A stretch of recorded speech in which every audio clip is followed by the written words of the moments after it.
हर्षवर्धन सपकाळ यांनी तातडीने राजीनामा द्यावा अशी मागणी चंद्रशेखर बावनकुळे यांनी केली आहे। राहुल गांधींनी तातडीने हर्षवर्धन सपकाळांचा राजीनामा घेतला पाहिजे, त्याला पदावरून दूर केलं पाहिजे आणि जर हर्षवर्धन सपकाळचा राजीनामा घेतला नाही तर राहुल गांधी सुद्धा हर्षवर्धन सपकाळचं समर्थन करताय असं होईल। जे काँग्रेस पार्टीचे कार्यकर्ते रस्त्यावर येऊन असे घाणेरडे आंदोलन करतात आहे, तर भाजपकडून हे द्वेषाचं राजकारण सुरू असल्याची टीका काँग्रेसचे नेते नाना पटोले यांनी केली। मला त्यांनी काय बोलले ते मला माहिती नाही, पण छत्रपती शिवाजी महाराज देशामध्ये जगामध्ये अनेक राजे होऊन गेलेत, पण एकच राजाला छत्रपती शब्द असा उल्लेख केला जातो, ते छत्रपती शिवाजी महाराजांच्या बद्दल केला जातो आणि हे जनतेचे रयतेचे राजे राहिले।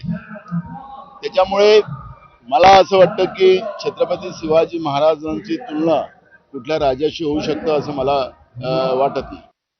हिंदू आणि मुसलमान करण्याची भूमिका ही सातत्यानं भाजपची राहिलेली आहे आणि याच्या आधारावरच त्या पद्धतीचं राजकारण करून आपली राजकीय पोळी शेकण्याचं काम जे भाजप करते आहे। ज्या पद्धतीनं महाराष्ट्र पुण्याच्या काँग्रेस भवनावर भाजपच्या कार्यकर्त्यांनी दगडफेक केली आणि त्या ठिकाणी काँग्रेसचे कार्यकर्ते जे जखमी झालेत, त्या भाजपच्या या कृत्याचा आम्ही निषेध करतो।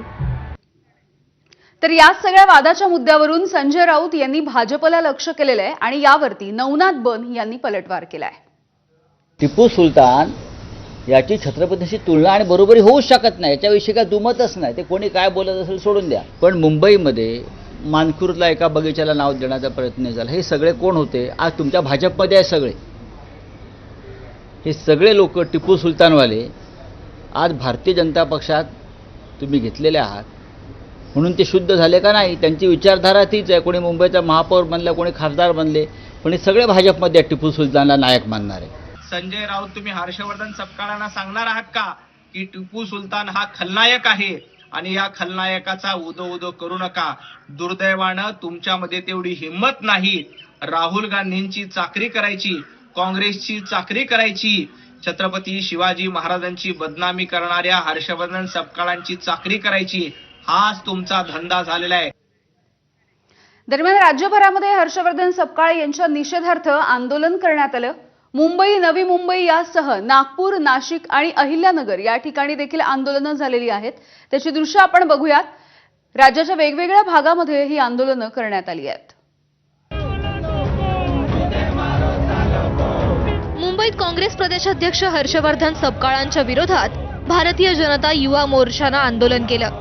महाराजांचा अपमान सहन करणार नाही असा इशारा या कार्यकर्त्यांनी दिलाय।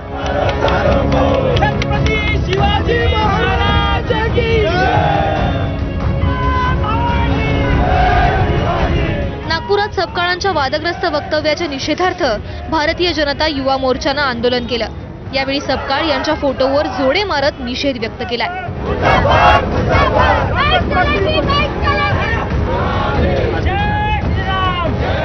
सोलापुरातही हर्षवर्धन सपकाळांच्या प्रतिमेला जोडे मारो आंदोलन करण्यात आलंय।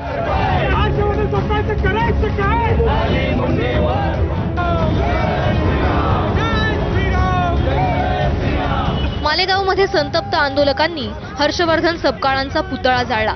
या आंदोलनामुळे काही काळ परिसरात तणावाचं वातावरण होतं।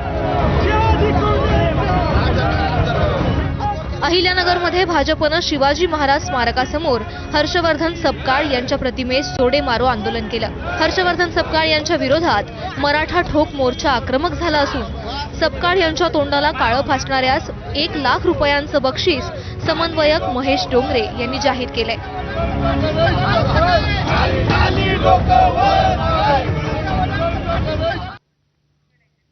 यानंतर पुढची बातमी आहे बुलढाण्यामधली। बुलढाणा जिल्ह्यामधल्या जळगाव जामोदमधल्या एका चौकामध्ये महापुरुषाच्या पुतळ्याची विटंबना करण्यात आली आहे।